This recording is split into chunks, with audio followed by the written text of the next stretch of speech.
Welcome to Just Kiddin' Around, an all-kids special edition of Missouri Outdoors. Today we're going to explore something very exciting. An Ozark stream from under the surface.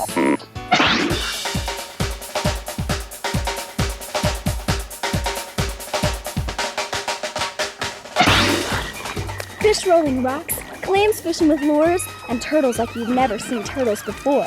It's all coming up as we take the plunge into Swan Creek with noted underwater photographer Bill Roston.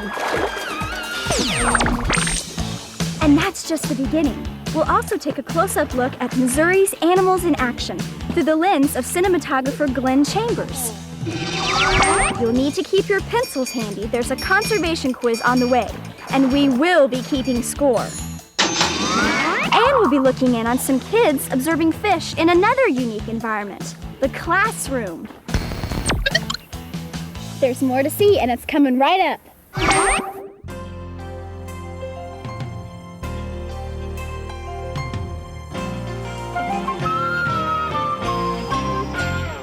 The robin is one of the most common and recognizable birds in Missouri, maybe in the country. Everyone knows the bird with the red breasts, speckled babies, and cheerful song. Recognize it? In fact, that's what some people think he's saying. Cheer up, cheerily, or cheerily, cheery, cheerio. What do you think?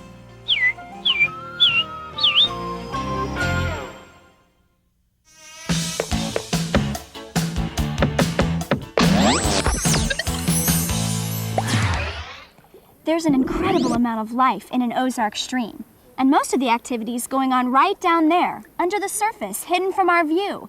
But all it takes is a mask, a snorkel, and the willingness to get wet, and a whole new world comes to view. You've heard of bird watching. Well, we're about to go fish watching with underwater photographer Dr. Bill Roston.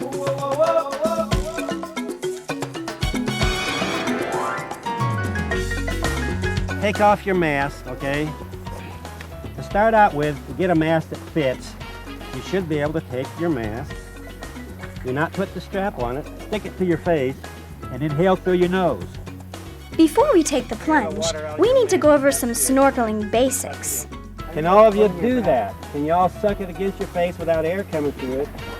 Fit your strap up on top of your head so it's comfortable. Let's check and make sure we don't have any leakages before we get out there, okay?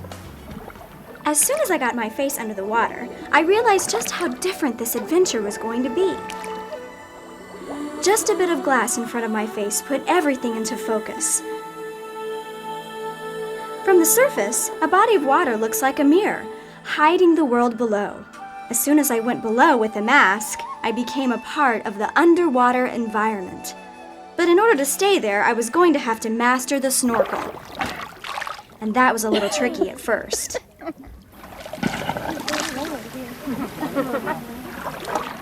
I saved a little bit of air in my mask so I could puff and blow the water out of my snorkel. That way I can keep looking at this thing that I'm looking at, okay? I think probably what you need to do is practice a few more puffs and clearing your snorkel. Clear your snorkel. Snorkel around the periphery or the edge of this pool in the shallower area until everybody gets accustomed to it. And then we'll see what we can do to find some critters. I think I'm getting the hang of this. We'll be right back with our underwater adventure. But now let's take a lighthearted look at Missouri's animals in action.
A newly hatched baby bird may not be the most beautiful creature in nature, but it is a wonderful thing to see. Their nests are usually very well concealed. Some nest on barren ground, some in lush habitat or grassy meadows. Others nest high in trees, in tree holes, in swamps, or even man-made birdhouses. The nesting season extends from about mid-spring through mid to late summer.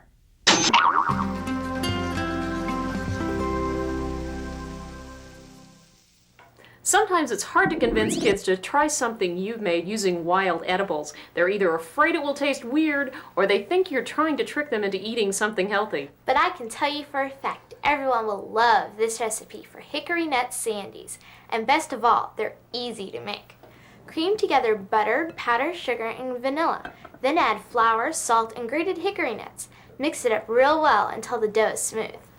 When the dough can clean the sides of the bowl, form it into 2 large balls. Wrap each one in plastic wrap and chill them in the refrigerator for an hour. Preheat the oven to 250 degrees. Form the cooled dough into small balls, then flatten them out. Put them on a greased cookie sheet and bake for an hour. While the cookies are still warm, roll them in powdered sugar. With all of that butter and sugar, you might want to limit portions. You can try.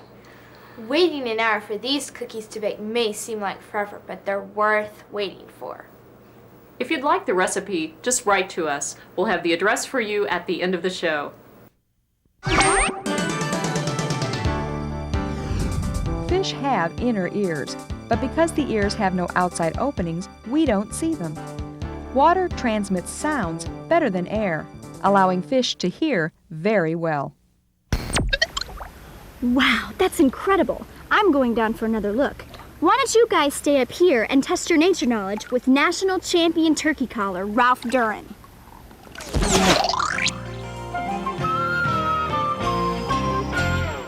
Calling turkeys is an art, and whether you use a call or do it just with your voice, it takes practice. You can even test your skill against others in turkey calling contests. I've been in a few myself. But there's another turkey call that only recently became common in competition, and you may never hear it in the wild.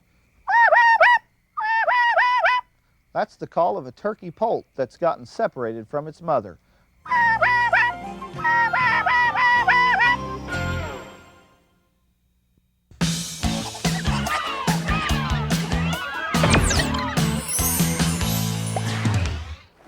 There are nearly 200 different types of fish in Missouri.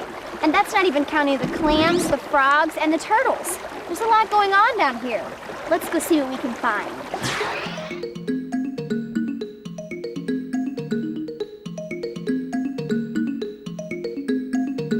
When you put that mask and snorkel on and actually look, it's teeming with life, you know. There are a lot of species of fish, along with all the turtles and insect larvae and mollusks and stuff like that that are interesting. You just have to get in and look at things. If you have a desire to learn, then it's fun. Okay, let's go take a look and see what we can find here in this hole, okay? I couldn't believe all the life under the surface. Fish, turtles, clams, and a whole lot of stuff I've never seen before. It's different than looking into an aquarium. You're in with the wildlife, living in their world. We all had our share of adventure. I saw a turtle! It was fun because we got to see a lot of things underwater. It's pretty cool. I got to see some crawfish and some turtles. And I got to see some clams. I think it was fun because we just swam around, and swimming is usually fun, especially when there's wildlife all around you. I saw some pretty big fish, some small fish, and a couple of sucker fish. It was a pretty wild world of fish down there. With his years of experience under the water, Dr. Roston was able to point out some things we might have missed. There's a mayfly larva on that rock, and I was in this stream last spring. I was photographing at night, and there was a mayfly hatch started, and there was literally thousands of these things that were coming out of the water. They were all white. It looked like snow in reverse. We have that one fish here called the log perch. It's in the darter family. And it'll come into a gravelly bottom like this and start turning over the rocks. It turns over the rocks with its nose. And those insect larvae that are under the rocks sometimes lose their lives that way because that fish has enough intelligence to know that its food is under the rocks. That's the log perch. We'll have more critters from the deep coming up. But first, it's time to test your outdoor knowledge. Get a pencil ready for the conservation quiz. Take off your hiking boots and check your tackle box at the door. It's time to come inside and play the game that's got everybody in an outdoor state of mind. Conservation Quiz! That's right, Conservation Quiz. The game you can play at home that tests your knowledge on a variety of topics relating to Missouri's great outdoors. All questions are worth 10 points. Let's begin. The first category, in living color. For 10 points, what factors help determine vivid fall colors? A. When and how much precipitation the trees get. B. When cooler temperatures and the first frost arrive. C. Both A and B. D. None of the above. The answer is C. Temperature and precipitation help determine just what kind of show you'll see in the fall. The leaves changing colors in October are one of nature's big productions. So why not take a hike or ride this autumn and sample the multicolored beauty of Missouri's majestic forests? Gorgeous! The second category, they called Missouri home. True or false? There are populations of armadillos in the state of Missouri. The answer is true. These armored animals, more often thought of as Texas residents, can be found as far north as the southern half of Missouri. And the final category for today, conservation information. True or false? The Missouri Department of Conservation has a website on the World Wide Web. It's true! Just by accessing the internet and going to this address, you'll find MDC's homepage, where you can obtain all sorts of information. You can go to sites on fishing, hunting, areas to visit, activities, pages for the kids, and more. It's fast, it's easy, and it's open 24 hours a day. Time to check your score and determine your conservation IQ. No matter how you did, everybody wins playing Conservation Quiz, because the more you understand, the more you can enjoy. Conservation Quiz is brought to you by the Missouri-Mississippi Flyway, serving waterfowl for as long as anyone can remember, and by the Missouri Department of Conservation, keeping you informed about Missouri's outdoors for over half a century. That's all the time we have for today. I'm Jim Sinclair saying thanks for playing Conservation Quiz, and have a safe and happy outdoor experience. Conservation Quiz is an MDC production.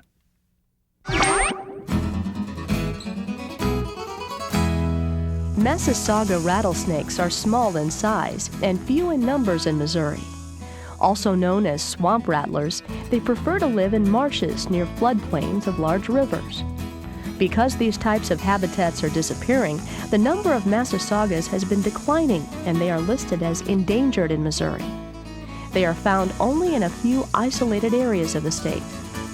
Research to track the movement of these snakes will help to determine how to effectively manage the habitat for this endangered species. More than 1/4 of Missouri, or about 12 million acres, was once prairie. Today, less than 1%, or about 18,000 acres, is prairie.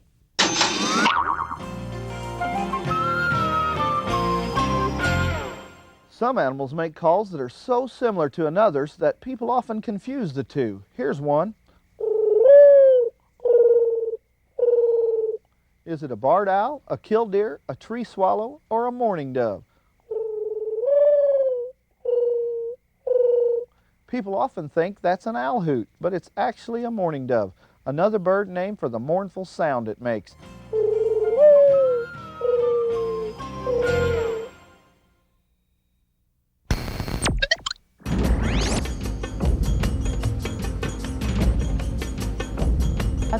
kids take a special notice of fall because all the many different colors, they can relate colors to things and they can yell out those colors, and I think it's a very beautiful thing for them to see. They like those colors. I think that's the main thing that attracts them to fall. We're gonna build our tree, and it's gonna tell you why the leaves change colors. 1, because the days are shorter. 2, because the temperature is cooler. 3, because the chlorophyll is leaving. For most people, I think autumn is associated with harvest and completion. And what we're talking about basically is people going to rest, and the plants are doing really the same thing. They're going into their dormant period in preparation for a harsh time of winter. One of the nice things about living in this state is the fact that we're provided with really a diversity of appearances of our landscape. And the autumn color has got to be one of the most attractive things about the state.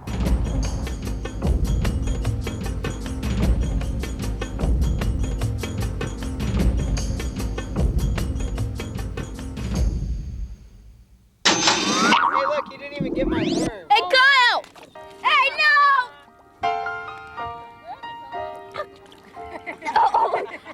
No! Stupid fish!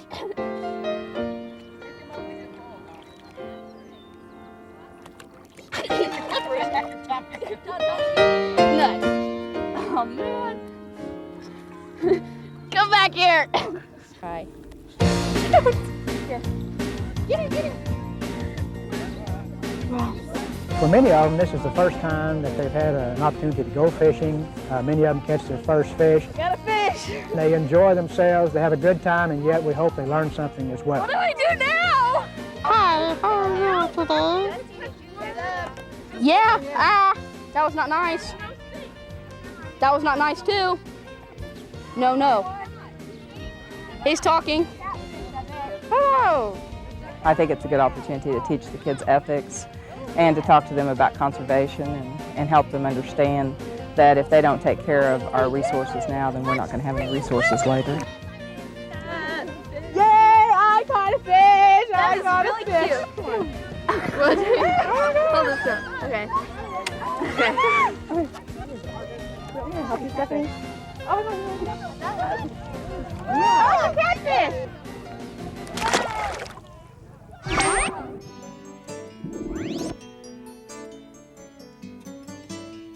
Trumpeter swans are pretty special because they're so few in number. There's less than 1,000 free-flying trumpeter swans, and all of those in the interior of North America are the results of the restoration efforts that have taken place in the upper Midwest. And for the last 4 or 5 years, we've been seeing swans show up in Missouri. Adult trumpeter swans will average just about 30 pounds, so they're much larger than any other species of waterfowl. They have about a 7-foot wingspan, so they're just huge. This is a pair of marked swans that we know were hatched in 1992 and were part of a restoration effort in the state of Minnesota. The goal right now is to have a population of at least 2,000 trumpeter swans free-flying by the year 2000. Right now we're less than half that, but they've been growing pretty well. So we want a self-sustaining breeding population of a couple thousand birds.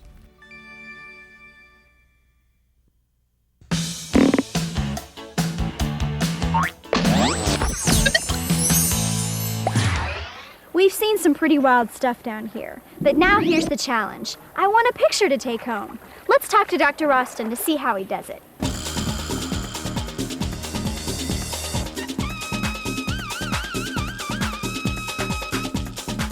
I started seeing all this stuff underwater that was kind of neat, and I had somebody tell me, oh, there's nothing in freshwater that you can photograph. So to take up the challenge, I went out and got me an underwater camera. And it's always interesting. Since I'm in freshwater, it's a frontier. Nobody else is doing this. That's what's really intriguing to me, to be able to do something in this world that 20 million other people haven't done before. Dr. Roston's photographs capture the hidden excitement and drama of the underwater world. By concentrating his efforts exclusively on lakes and rivers instead of the ocean, he's exploring uncharted terrain. Most of the pictures that you take in freshwater are, you're dealing with 6 foot of visibility or less, so you have to do all your work close up. And that's part of the challenge, to be able to get the fish or whatever you're photographing underwater close to the lands. But how does he get the fish to come to him? I feed them a lot, you know. You can take something in the water and feed them. Also, you can get close to them at night. If you take a flashlight in the water at night, you can get right on top of them. If you're really going to get the professional equipment, it is expensive, but if you're just going to take snapshots, you can buy a very inexpensive camera for less than $15 that will take underwater photos. Now, when you're underwater, number one, there's not much noise and commotion. There's no telephone, and it's peace and quiet. It's tranquil. So much of a different type of environment than what the surface is. And when they say, well, you go underwater, it's an all-new world, it really is. The thing that has really kept me going and going back to it time after time is the photography. Because every time you go in the water and you shoot a roll of film, there's always something different. That's what keeps me coming back.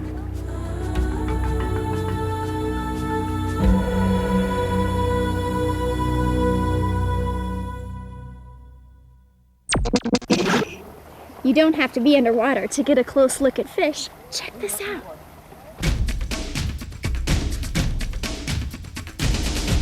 These fourth graders from West Plains, Missouri are taking the eggs they collect here today back to their classroom. The kids are beginning a 6-month investigation on the lifestyle of Mr. Rainbow Trout.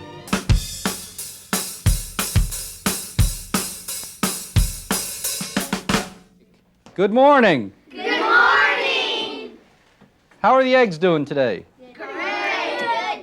Are they going to hatch soon, you think? Yeah.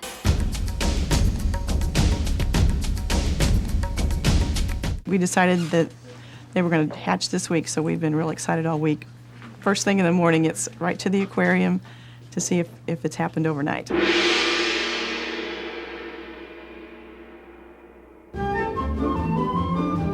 After 6 months in the classroom, it's finally time for Mrs. Bird's class to release their trout. It's been fun for the boys and girls, and they had a chance to learn something. Okay. Let them go.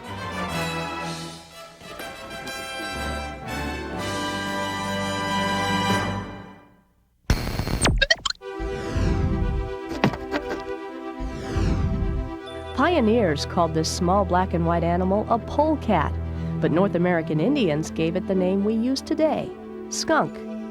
The skunk's reputation precedes it, and so can its smell.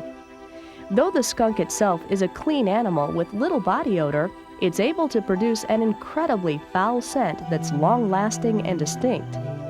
The scent-producing glands are under the skunk's tail, and by using muscle control, the skunk can accurately shoot its oil-based musk up to 10 feet. There are 2 species of skunks in Missouri, the more familiar striped skunk and the lesser-known spotted skunk.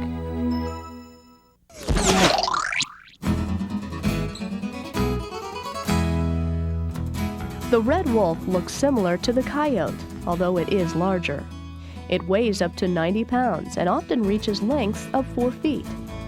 Red wolves live in brushy country along the forest edges in open farming areas. They need large areas away from people to survive. The last sighting of a wild red wolf in Missouri was 1950. In 1981, less than 100 red wolves remained in the U.S., but a captive breeding program near St. Louis is helping to restore the red wolf population in the southwestern U.S.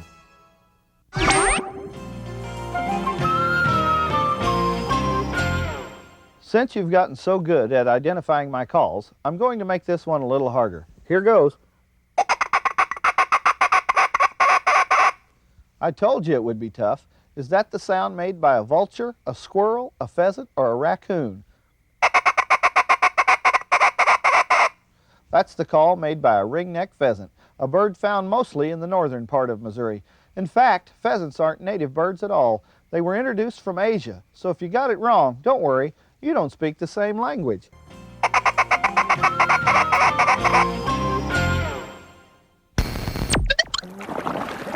What an adventure! I never knew how much was going on right underneath the surface. I'll never look at another stream the same way again. There's a whole world waiting to be explored, so get out and experience Missouri outdoors.